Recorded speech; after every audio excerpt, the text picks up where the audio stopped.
Imaginen por un momento a una niña nacida en el Palacio de Kensington, séptima en la línea de sucesión al trono británico, sobrina de la reina más longeva de la historia, y sin embargo, una completa desconocida para el mundo. Una mujer que creció entre los muros dorados de la realeza, pero que eligió la sombra cuando todos sus primos buscaban la luz. Esta no es la historia de Kate Middleton, ni de Meghan Markle, ni siquiera de la princesa Anna. Esta es la historia de Lady Sierra Chatto, la única hija de la princesa más rebelde y controversial de la historia moderna británica, la princesa Margarita.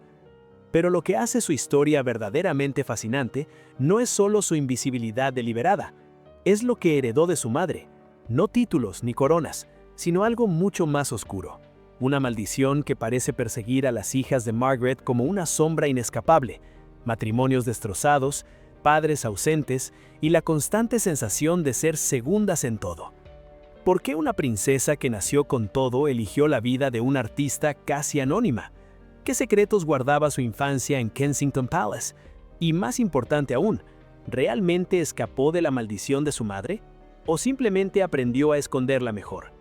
Prepárense para descubrir la historia de la princesa olvidada, una mujer que vio su familia desmoronarse frente a sus ojos, que perdió a su madre, a su abuela y a su tía en menos de 20 años, y que aún así logró construir algo que su madre nunca tuvo, una vida tranquila y aparentemente feliz. Pero como siempre en la realeza británica, las apariencias pueden ser engañosas.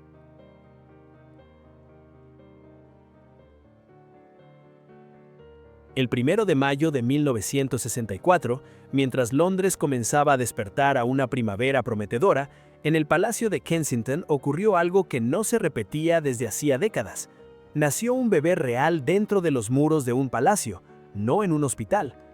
Lady Sarah Frances Elizabeth Armstrong Jones sería la última princesa en disfrutar ese privilegio, marcando con su llegada el fin de una era. Su nacimiento fue motivo de celebración nacional, pero también llegó en un momento extrañamente apropiado, apenas 5 días antes del 4º aniversario de bodas de sus padres. Era como si la pequeña Sarah hubiera sido un regalo de aniversario adelantado, un recordatorio de tiempos más felices, cuando su madre, la princesa Margarita, y su padre, Anthony Armstrong Jones, aún creían en su propio cuento de hadas. La ceremonia de bautizo en la capilla privada del Palacio de Buckingham el 13 de julio de 1964 fue un evento íntimo pero significativo. Allí, rodeada por las figuras más importantes de la monarquía británica, la pequeña Sarah fue recibida oficialmente en el seno de una familia que ya comenzaba a mostrar grietas imperceptibles para el ojo público. Lo que nadie sabía entonces era que Sarah estaba llegando a un matrimonio que ya llevaba las semillas de su propia destrucción. Su padre, ese fotógrafo carismático que había roto todas las reglas al convertirse en el primer plebeyo en casarse con una hija de rey en 400 años, ya había comenzado sus aventuras extramaritales. De hecho, mientras Anthony estaba en su luna de miel con Margarita en 1960, su amante Camilla Fry dio a luz a una hija suya, Polly Fry, un secreto que no se confirmaría públicamente hasta décadas después. Sarah creció en el apartamento 10 del Palacio de Kensington junto a su hermano mayor, David, nacido en 1961. El apartamento era un mundo en sí mismo, elegante, lleno de arte, música y personalidades fascinantes que su madre atraía como un imán. Christopher Warwick, biógrafo de la princesa Margarita, visitaba frecuentemente y recordaba que el hogar era vibrante, lleno de creatividad y conversaciones estimulantes. Pero detrás de esa fachada de sofisticación bohemia, la niña Sarah estaba observando algo que ningún niño debería ver: el lento pero inexorable colapso del matrimonio de sus padres. Desde muy temprana edad, Sarah Armstrong Jones, como era conocida entonces, demostró ser diferente a su madre. Mientras Margarita era extrovertida, dramática y adoraba ser el centro de atención, Sarah era reservada, observadora, casi tímida. Era como si la niña hubiera heredado no la personalidad de su madre, sino algo más profundo: su dolor, su sensación de ser siempre la segunda opción. La educación de Sarah fue deliberadamente poco convencional para los estándares reales. En lugar de tutores privados y aislamiento aristocrático, fue enviada a Bedale School, una institución progresista conocida por su enfoque en las artes y el pensamiento independiente. La elección no fue accidental. Ambos padres, a pesar de sus crecientes diferencias, coincidían en que sus hijos necesitaban una educación que fomentara la creatividad más que la rigidez protocolar. En Bedales, Sarah floreció académicamente en un área específica, el arte. Mientras sus calificaciones en otras materias eran modestas, saldría con un solo nivel A en arte. Su talento para capturar el mundo a través de pinceles y lienzos era innegable. Sus profesores notaban algo especial en su trabajo, una melancolía subyacente, una forma de ver el mundo que iba más allá de su edad. Pero mientras Sarah encontraba refugio en la pintura, su vida familiar se estaba desmoronando. Los fines de semana se convertían en una logística complicada. Un fin de semana con mamá, el siguiente con papá. Cuando estaba con Margarita, iban a Royal Lodge, la residencia de la reina madre, donde Sarah podía disfrutar del afecto incondicional de su abuela. Con su padre visitaban Nyman's, una hermosa propiedad en West Sussex. Las vacaciones escolares traían un respiro diferente. Sandringham en invierno, Balmora en verano. Era en Escocia donde Sarah descubría una de sus grandes pasiones: pintar paisajes.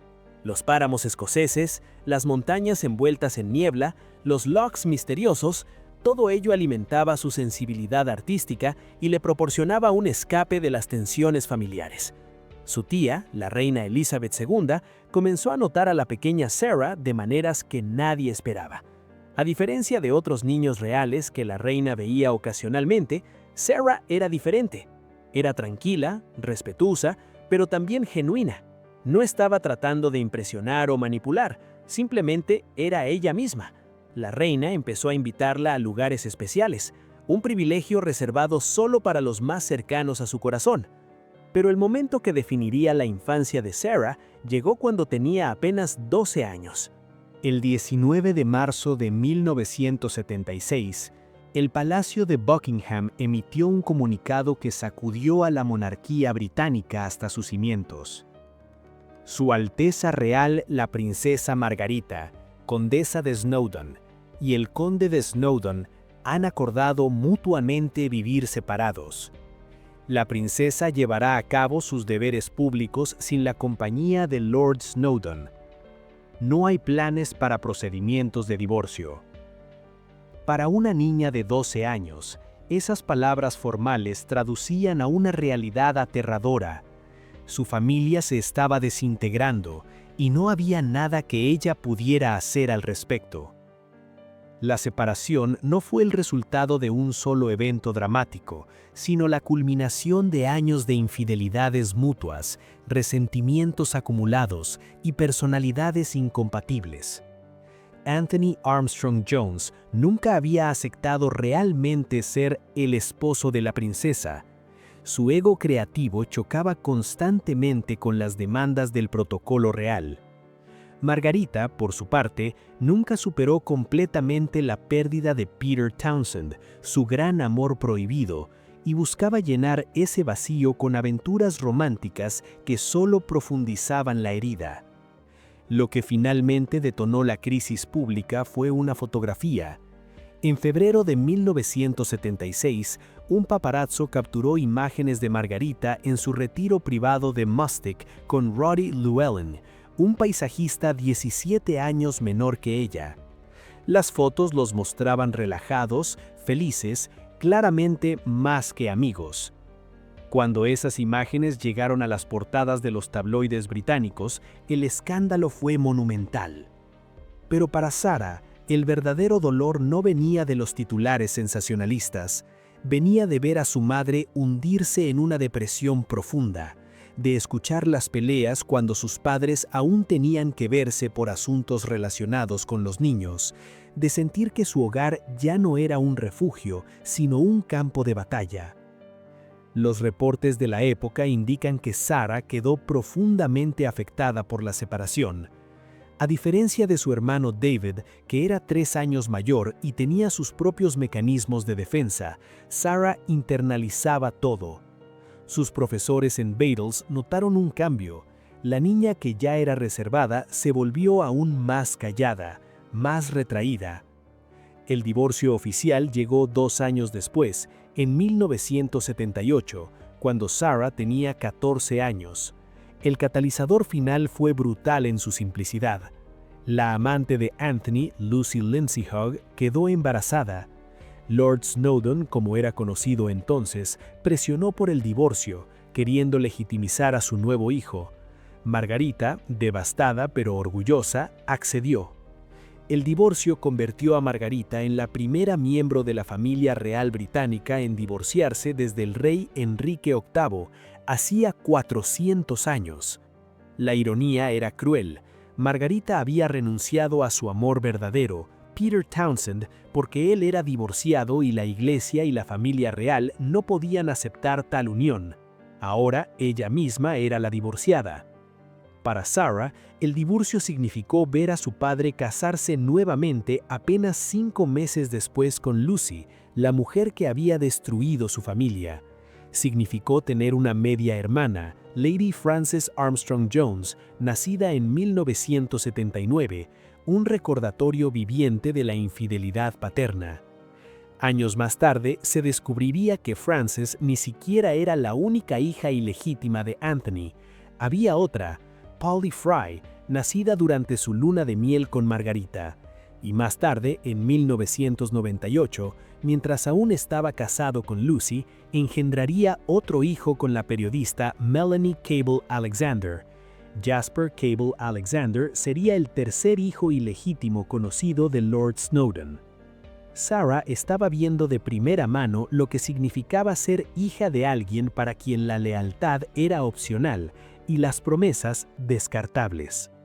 Mientras su madre se refugiaba en el alcohol, cigarrillos y relaciones destructivas, Sarah encontró su escape en algo más constructivo: el arte. Después de completar su educación básica en Beatles, se matriculó en la Camberwell School of Art, siguiendo los pasos creativos de su padre sin su autodestrucción. Camberwell no era una escuela de arte cualquiera. Era conocida por su enfoque en desarrollar voces artísticas genuinas, no en producir técnicos competentes. Era el lugar perfecto para alguien que necesitaba procesar emociones complejas a través de la expresión visual. De Camberwell progresó a las prestigiosas Royal Academy Schools, donde su talento comenzó a ser seriamente reconocido. En 1988 ganó el Winsor & Newton Prize, un galardón importante para artistas emergentes en pintura y dibujo. 2 años después, en 1990, obtuvo el Creswick Landscape Prize, confirmando que su interés por los paisajes no era solo una pasión juvenil, sino una vocación. Sus pinturas eran, y siguen siendo, intrigantemente melancólicas. Descritas como paisajes abstractos y escenas interiores, su trabajo se centra en las texturas naturales del mundo: el yez de Sussex, el granito de la costa escocesa. Hay críticos que ven en sus obras una contemplación profunda del mundo que quiere conocer y el método que ha dominado. Otros simplemente ven belleza en su quietud. Pero fue durante este periodo de formación artística cuando Sarah vivió una experiencia que cambiaría su vida de maneras que nunca habría podido anticipar. A mediados de la década de los 80, Anthony Armstrong Jones recibió una comisión extraordinaria: fotografiar la producción de A Passage to India, Pasaje a la India, la adaptación cinematográfica de David Lean de la novela de E. M. Forster. El rodaje se realizaría en locaciones reales en la India y Anthony invitó a Sarah a acompañarlo. Para una joven que había pasado los últimos años navegando las turbulentas aguas del divorcio de sus padres, India representaba más que un viaje.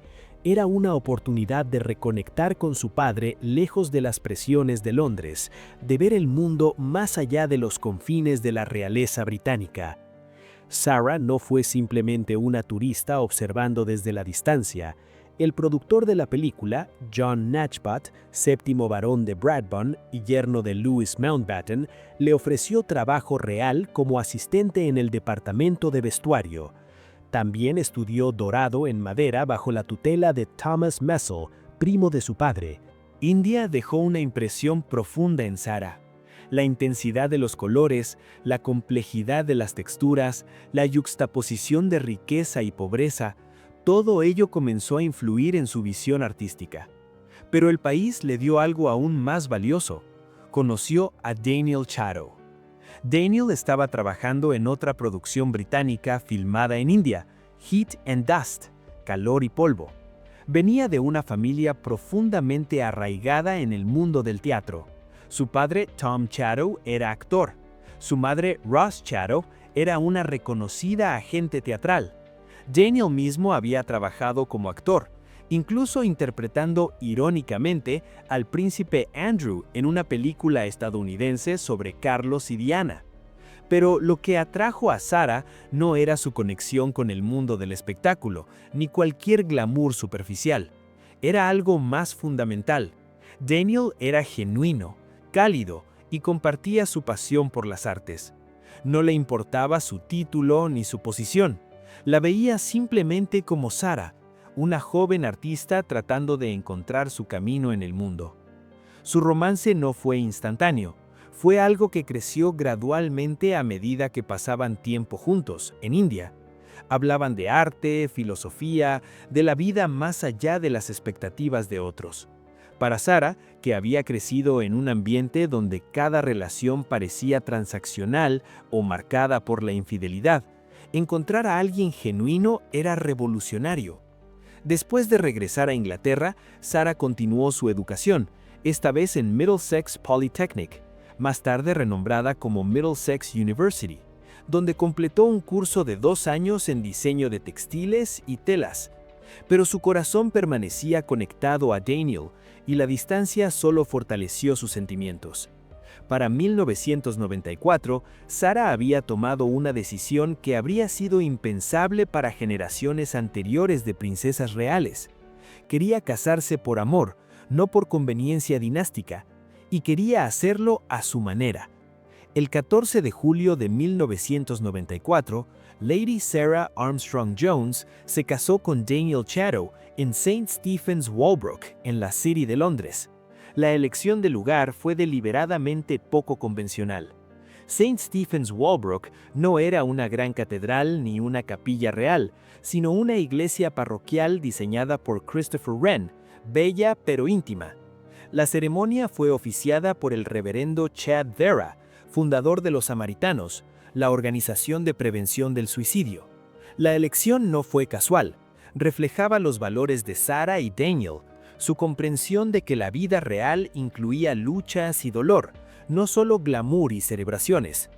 El vestido de novia de Sarah fue diseñado por Jasper Conran, uno de los diseñadores británicos más respetados, conocido por su elegancia discreta.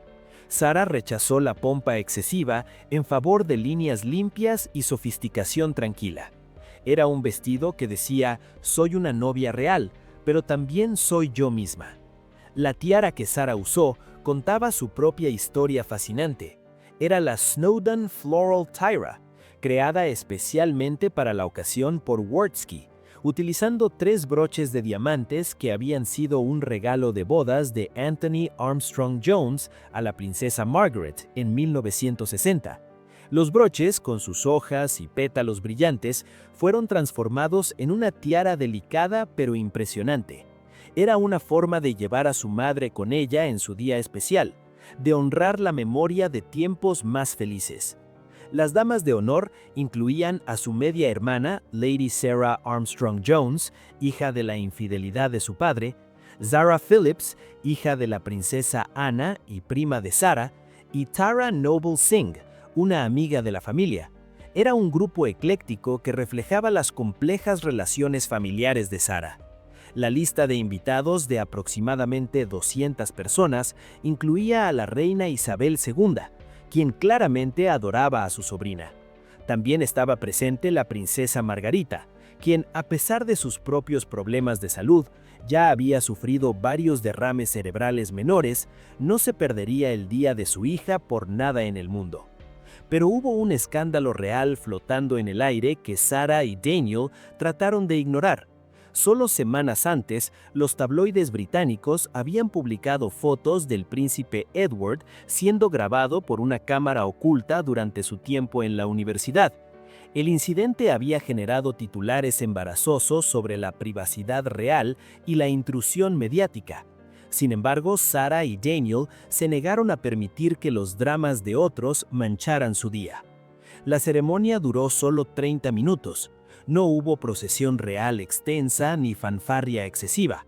Fue, en palabras de un observador, perfectamente Sarah, elegante pero sin pretensiones, significativa pero no ostentosa. La luna de miel tampoco siguió el patrón real tradicional. En lugar de un yate real o un palacio exótico, Sarah y Daniel eligieron destinos más personales y privados, alejados de las cámaras y la atención pública. Después de la boda, Sarah y Daniel establecieron su hogar en Kensington, pero no en el palacio de Kensington donde Sarah había crecido. Eligieron una casa de grado 2 en el vecindario, lo suficientemente cerca para asistir a eventos familiares, pero lo suficientemente lejos para mantener su independencia. La decisión de Sarah de no convertirse en una royal trabajadora fue deliberada y bien pensada. A diferencia de sus primos Charles, Anna, Andrew y Edward, quienes asumieron deberes oficiales y recibieron fondos públicos, Sarah eligió mantenerse como miembro privado de la familia. Asistiría a eventos importantes, por supuesto, pero su vida sería suya, no propiedad del público. Esta decisión le permitió continuar su carrera artística sin las restricciones que vienen con ser una royal oficial. Desde 1995 ha exhibido regularmente en la Redfern Gallery en Londres, siempre bajo el nombre Sarah Armstrong Jones, nunca usando su título para promover su trabajo. Quería ser juzgada por su arte, no por su linaje. Críticos de arte han descrito su trabajo como una contemplación profunda del mundo que busca conocer, notando su enfoque en texturas naturales y su capacidad para capturar la esencia emocional de un paisaje más que simplemente su apariencia física. Pero si bien Sarah estaba construyendo su carrera artística, su rol más importante estaba por comenzar. El 28 de julio de 1996, Sarah y Daniel dieron la bienvenida a su primer hijo, Samuel David Benedict Chatto. Para Sarah, que había crecido en medio del caos del divorcio de sus padres, la llegada de Samuel representaba una oportunidad de hacer las cosas de manera diferente. Desde el principio, Sarah y Daniel tomaron decisiones parentales que reflejaban sus valores. Samuel sería educado con amor y estabilidad, no con la frialdad emocional que había caracterizado a algunas familias reales de generaciones anteriores. Como era tradicional en la familia, Samuel fue enviado a Eton College, pero después eligió estudiar historia del arte en la Universidad de Edimburgo, siguiendo claramente los pasos artísticos de su madre. Sin embargo, Samuel encontró su propia expresión creativa, la escultura y la cerámica. Después de la universidad, Samuel completó una formación de 6 semanas en North Shore Pottery y más tarde un curso en la Royal Drawing School. En 2019, estableció su propio estudio en West Sussex, donde crea cerámicas funcionales y escultóricas cocidas en horno de leña. Samuel explicó su pasión en una entrevista. Siempre he tenido una fuerte afinidad por crear objetos, habiendo pasado gran parte de mi infancia creando paisajes imaginados y modelos escultóricos, lo que naturalmente me llevó a la arcilla durante mis últimos años en la escuela. La descripción de Samuel sobre su infancia, llena de creatividad y apoyo, contrasta fuertemente con las historias de la niñez de su madre. Sarah había roto el ciclo. El 5 de febrero de 1999 llegó el segundo hijo de la pareja, Arthur Robert Nathaniel Chatto. Mientras Samuel había elegido el camino artístico, Arthur tomaría una dirección completamente diferente. Arthur asistió primero a Westminster Cathedral School antes de ir a Eton, como su hermano, pero en lugar de seguir a la universidad directamente, Arthur se enfocó en el fitness y trabajó como entrenador personal. Sus fotos en redes sociales, antes de que cerrara sus cuentas públicas, causaban sensación, mostrando a un joven real increíblemente atlético. De 2009 a 2015, Arthur sirvió como Page of Honor para la reina Isabel II, su tía abuela, una posición ceremonial que lo mantuvo cerca de la familia real durante sus años de formación. Después, estudió geografía en la Universidad de Edimburgo mientras continuaba entrenando. Pero la verdadera pasión de Arthur se reveló cuando se unió a los Royal Marines, uno de los cuerpos de élite más rigurosos del mundo. La decisión mostró un coraje y determinación que impresionaron incluso a los miembros más veteranos de la familia real. Sarah y Daniel habían criado dos hijos completamente diferentes en sus pasiones, pero iguales en su integridad, trabajo duro y falta de pretensiones aristocráticas. Habían logrado lo que la princesa Margarita nunca pudo, una familia estable y amorosa.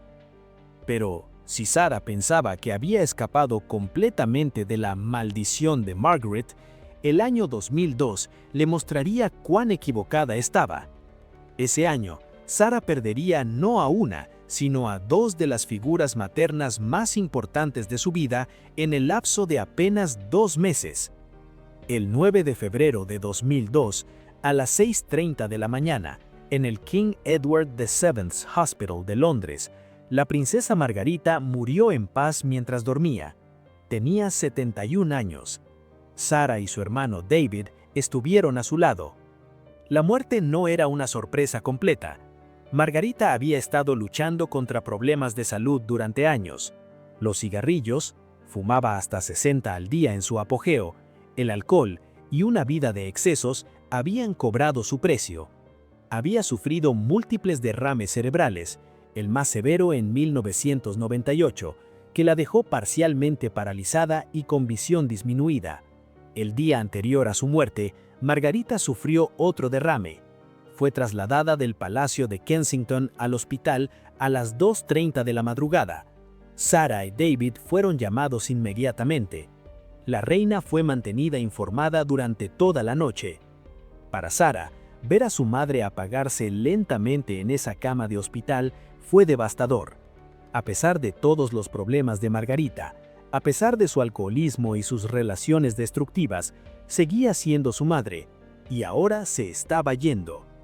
El Palacio de Buckingham emitió un comunicado lleno de emoción inusual. La reina, con gran tristeza, ha pedido que se haga el siguiente anuncio inmediato. Su querida hermana, la princesa Margarita, falleció pacíficamente mientras dormía esta mañana, a las 6:30, en el King Edward VII Hospital de Londres. Sus hijos, Lord Lindley y Lady Sarah Chatto, estuvieron a su lado. El príncipe Carlos, en un tributo televisado el día siguiente, expresó lo que sentían muchos. Este es un día terriblemente triste para toda mi familia, pero particularmente por supuesto por la reina, mi mamá y mi abuela, la reina madre, y también para los hijos de la princesa Margarita, David y Sarah. El funeral privado se llevó a cabo en la capilla de St. George en el castillo de Windsor. Según reportes, la reina Isabel II fue vista limpiándose los ojos con un pañuelo mientras estaba de pie con Sarah y David después del servicio. El New York Times reportó que fue una rara muestra de emoción por parte de la monarca, quien era famosa por su control emocional público. Reinaldo Herrera, amigo de la familia real, más tarde reflexionó sobre ese momento en Vanity Fair. Creo que fue la única vez que alguien vio a la reina mostrar sus emociones en público. Nunca explicar al mundo lo que siente o por qué hace lo que hace es parte de su grandeza. Pero durante unos minutos ese día, mientras estaba junto a los escalones de la capilla de St. George en el castillo de Windsor, viendo cómo se llevaban el acarrete de su hermana, sus ojos la traicionaron. Sarah llevaba los pendientes de perlas de su madre, con pequeños diamantes y 2 grandes perlas. Los había heredado después de la muerte de Margarita y los había usado en su propia boda. Era su forma de llevar a su madre con ella, aún en el adiós final. Pero el dolor de Sarah apenas estaba comenzando. Solo 7 semanas después de perder a su madre, El 30 de marzo de 2002, la reina madre falleció a la edad de 101 años. Para Sara, perder a su abuela tan pronto después de perder a su madre fue un golpe devastador. La reina madre había sido una figura de estabilidad en la turbulenta infancia de Sara. Cuando sus padres peleaban, cuando su madre estaba deprimida o bebiendo, Sara siempre podía refugiarse en el afecto incondicional de su abuela en Royal Lodge. El Servicio Memorial Estatal en Westminster Abbey, en abril de 2002, vio a Sara de pie junto a su familia, pero aquellos cercanos a ella notaron el cambio. Había perdido algo de su luz. Una sombra permanente había cruzado su rostro. Sara y David emitieron un comunicado conjunto agradeciendo a todos aquellos que tan consideradamente han enviado mensajes de condolencia y amabilidad en este momento de gran tristeza. Pero las palabras formales apenas capturaban el vacío que Sara sentía. En menos de 2 meses, había perdido a 2 de las 3 mujeres que más habían influido en su vida. Solo quedaba la reina.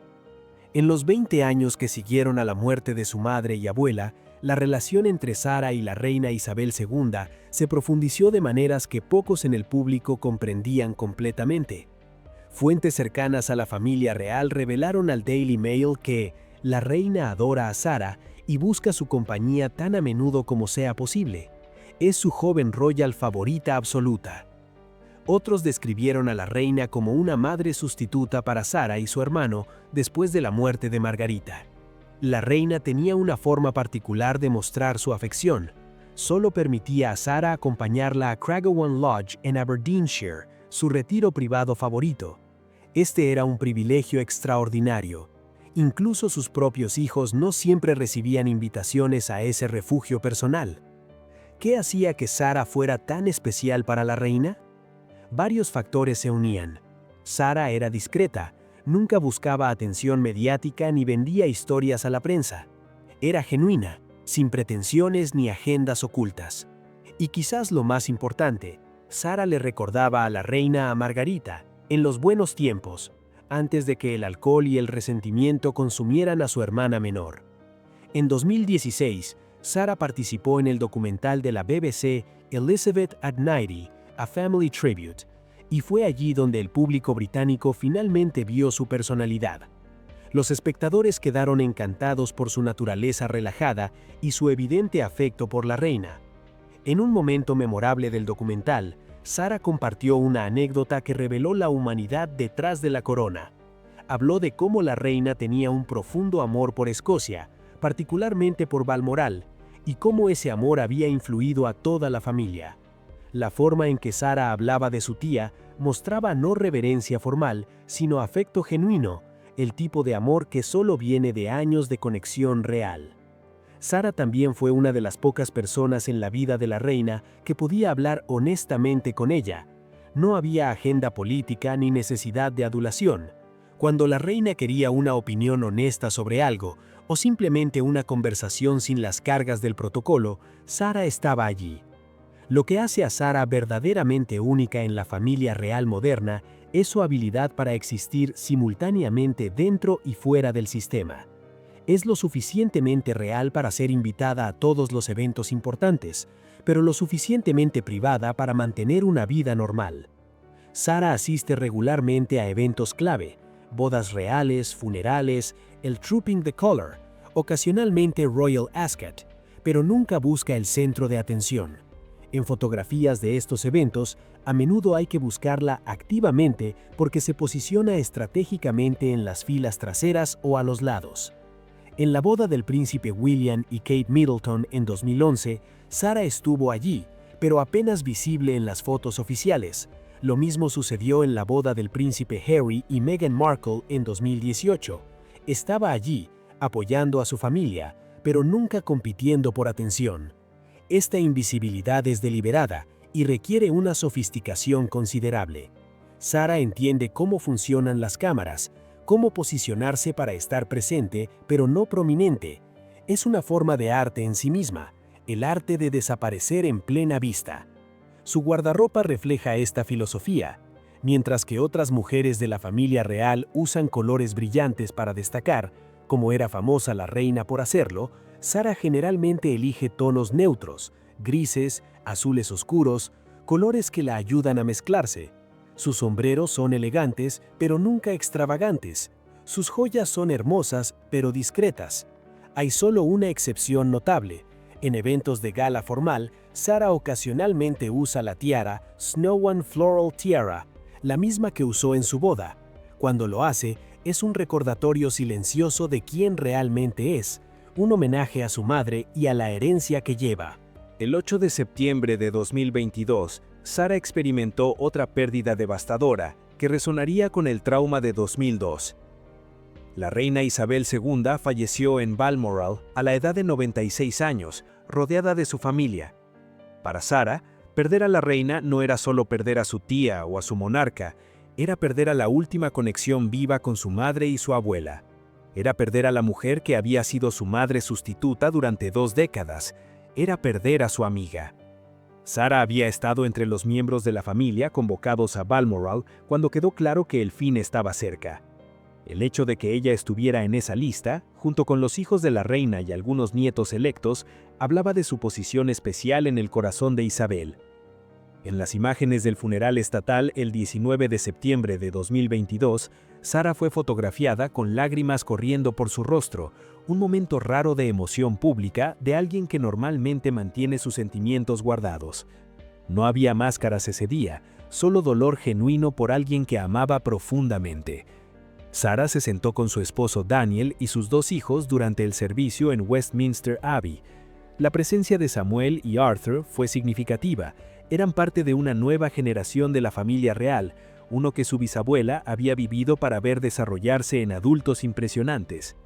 Después del funeral, Sara participó en el periodo de luto de la familia, asistiendo a eventos conmemorativos privados y apoyando a su primo, el ahora rey Carlos III, en este momento de transición histórica. Entonces, volvemos a la pregunta central. ¿Heredó Sara realmente la maldición de la princesa Margarita o logró escapar de ella? La respuesta es compleja. Por un lado, Sara ha vivido una vida marcada por pérdidas devastadoras, el divorcio traumático de sus padres, la muerte prematura de su madre, la pérdida de su abuela poco después y finalmente la muerte de la reina. Ha visto de primera mano cómo las expectativas reales pueden destruir matrimonios y vidas. Pero por otro lado, Sara ha logrado algo que su madre nunca pudo, un matrimonio estable y duradero. Ella y Daniel Chatto han estado juntos durante más de 30 años, una rareza en una familia plagada de divorcios. Han criado 2 hijos que parecen equilibrados, talentosos y conectados a tierra. Han construido carreras significativas fuera del circuito real. La verdadera diferencia puede estar en las elecciones que Sara hizo conscientemente para romper el ciclo. Eligió un esposo basándose en el amor genuino, no en el estatus o las expectativas familiares. Eligió una vida privada sobre el glamour público. Eligió ser madre presente en lugar de delegar la crianza a niñeras y tutores.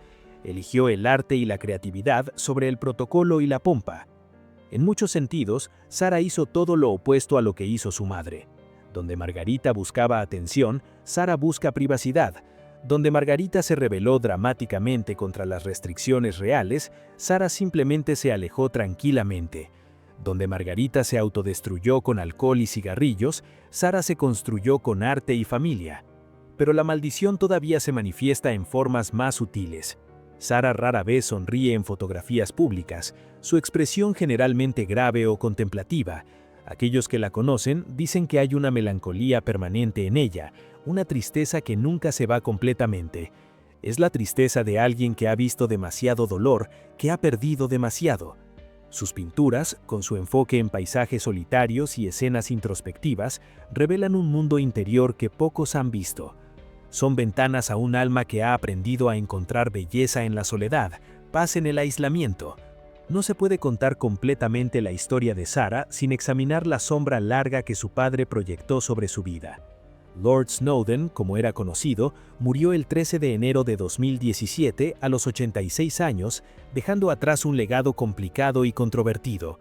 Para cuando murió, el mundo sabía que Anthony Armstrong Jones había sido un padre terrible. 3 hijos ilegítimos de 3 mujeres diferentes, múltiples infidelidades durante ambos matrimonios y una aparente incapacidad para mantener relaciones honestas con nadie.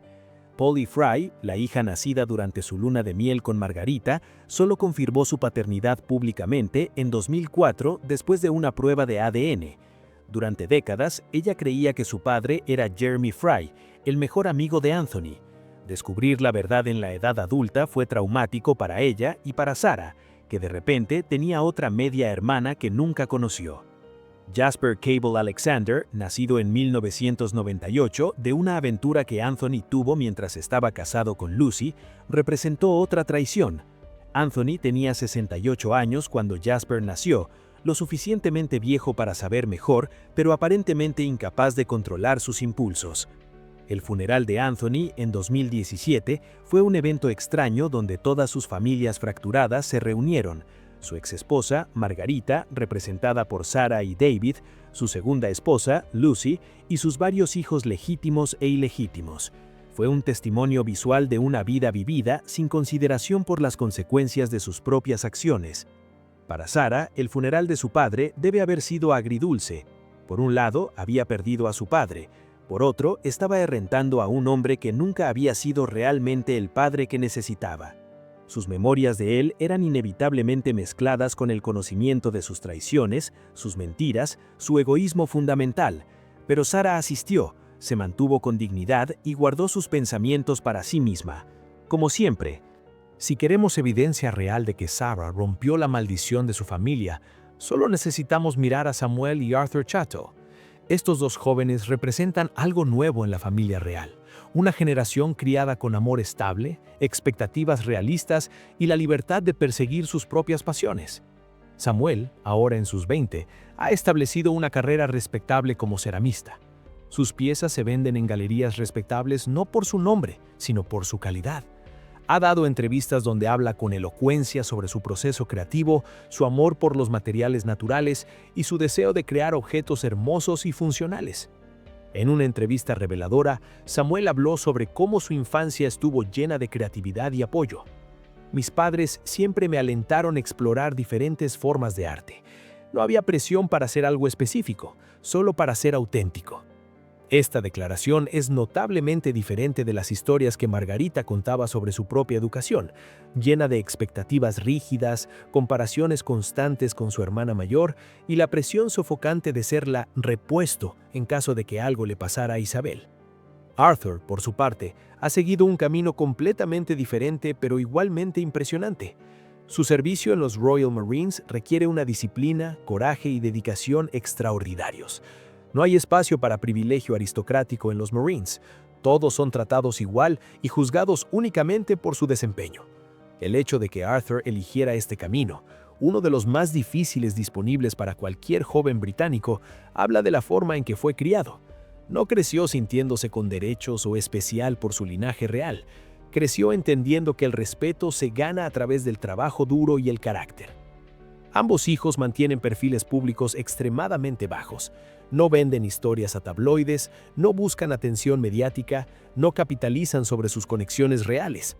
En esto son perfectamente los hijos de Sarah, presentes pero invisibles, reales pero normales.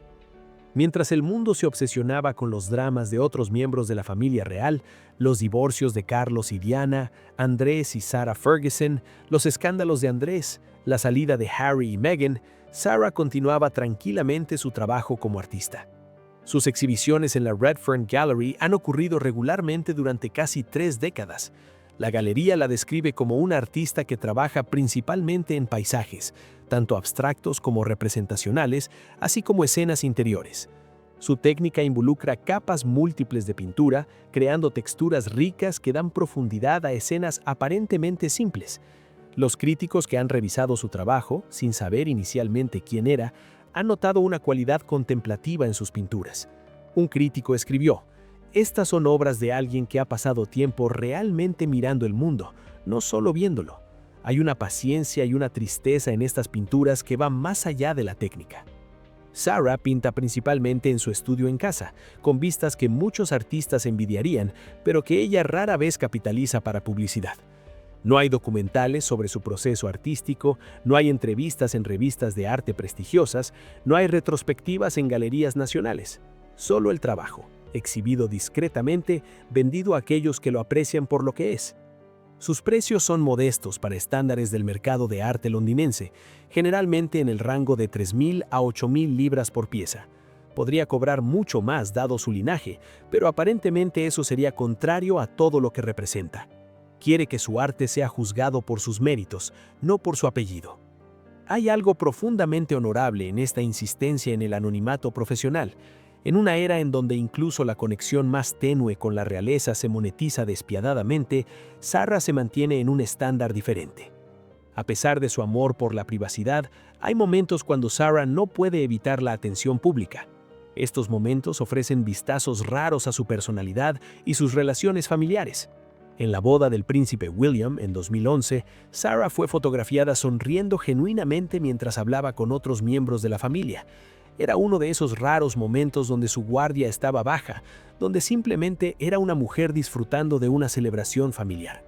En la coronación del rey Carlos III en mayo de 2023, Sarah estuvo presente en Westminster Abbey, vestida elegantemente pero no espectacularmente, sentada con su familia. Las cámaras la capturaron brevemente durante la ceremonia, su expresión seria pero no infeliz. Estaba ahí para apoyar a su primo en este momento histórico, cumpliendo su deber familiar sin buscar ningún reflector. Quizás el momento más revelador llegó durante el funeral de la reina en 2022, cuando Sarah fue fotografiada claramente emocionada, lágrimas recorriendo su rostro. Para alguien que pasa tanto esfuerzo manteniendo sus emociones privadas, este momento de dolor público fue extraordinario. Mostraba cuánto había significado la reina para ella, cuán profunda era esa pérdida. Las redes sociales, típicamente crueles con las figuras públicas, fueron sorprendentemente amables con Sarah en ese momento.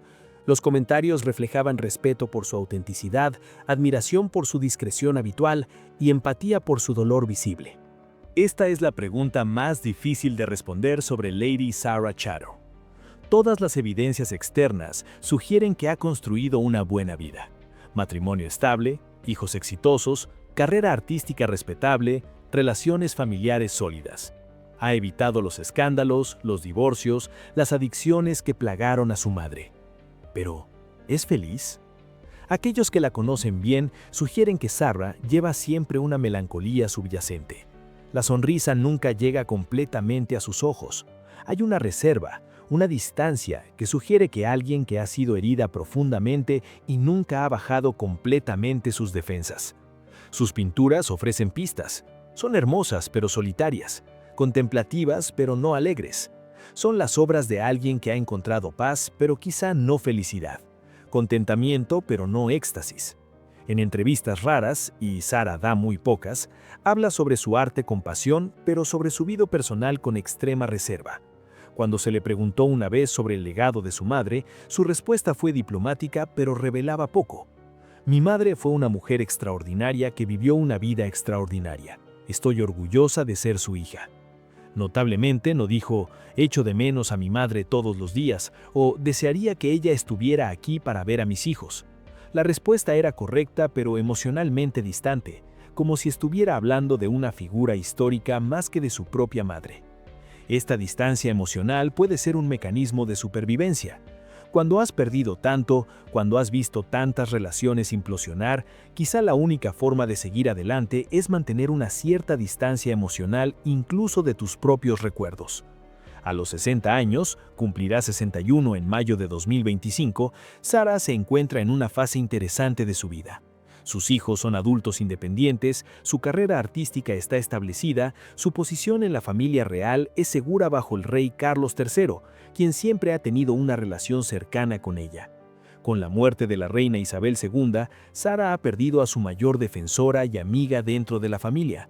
Pero el rey Carlos, consciente de la lealtad y discreción de Sarah, parece valorarla de maneras similares. Ella continúa siendo invitada a eventos importantes, continúa siendo tratada con respeto y afecto.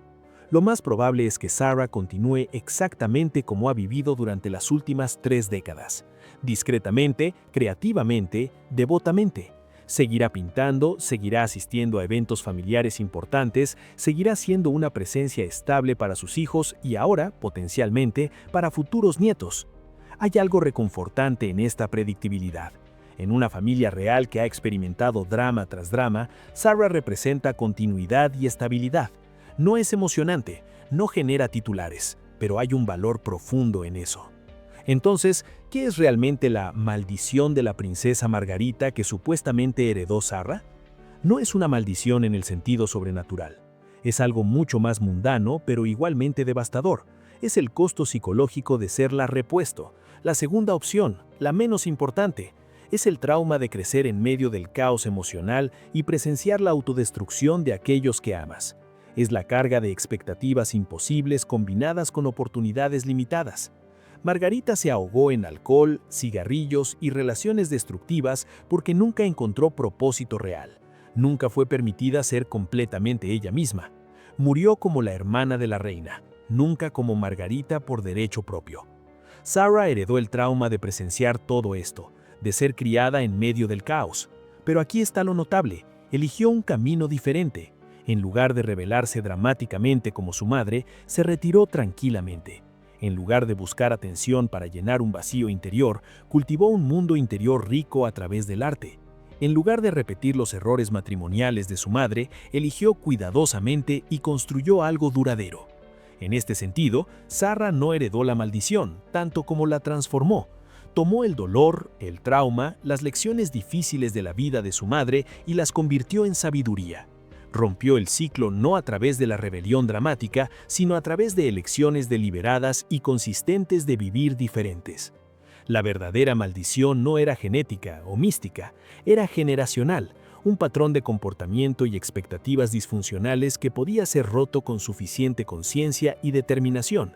Sarah tuvo la conciencia y la determinación. La historia de Lady Sarah Chatto es fundamentalmente diferente de la mayoría de las historias reales que capturan la atención del público. No hay escándalos dramáticos, no hay divorcios públicos, no hay entrevistas explosivas. Es, en la superficie, aburrida. Pero esa es precisamente la razón por la que es tan extraordinaria. En una familia definida por drama, escándalo y tragedia, Sarah representa algo radicalmente diferente. Normalidad. No normalidad en el sentido de ser común, sino normalidad en el sentido de vivir una vida que prioriza el bienestar personal y familiar sobre el espectáculo público. Ella tomó las lecciones más dolorosas de la vida de su madre y las convirtió en una filosofía de vida. La privacidad es un regalo, no una prisión. El anonimato puede ser liberador, no limitante. La verdadera realeza no se trata de coronas y títulos, sino de carácter y elecciones. Sarah vio a su madre destruirse tratando de ser tan importante como su hermana. Vio a su padre destruir familias múltiples persiguiendo placer egoísta, y decidió que no repetiría esos errores sin importar el costo. El costo fue la invisibilidad pública, pero la recompensa fue una vida vivida en sus propios términos, un matrimonio que ha durado más de 3 décadas, hijos que son felices y exitosos, y una carrera artística que la satisface creativamente sin depender de su linaje para validación. En el análisis final, Lady Sarah Chatto puede ser la miembro más exitosa de su generación de la familia real, precisamente porque nadie habla de ella. Ganó el juego al negarse a jugarlo. Escapó de la maldición al reconocerla y rechazar conscientemente su poder sobre ella. Y en una familia real donde casi todos parecen estar luchando con quiénes son versus quienes se supone que deben ser, Sarah ha encontrado algo precioso: simplicidad, autenticidad, paz. Quizás esa sea la venganza final contra la maldición de Margarita. No vivir dramáticamente, sino vivir bien. No ser vista por todos, sino ser amada por aquellos que importan. No dejar un legado público, sino un legado privado en los corazones de sus hijos, su esposo y aquellos pocos que realmente la conocen.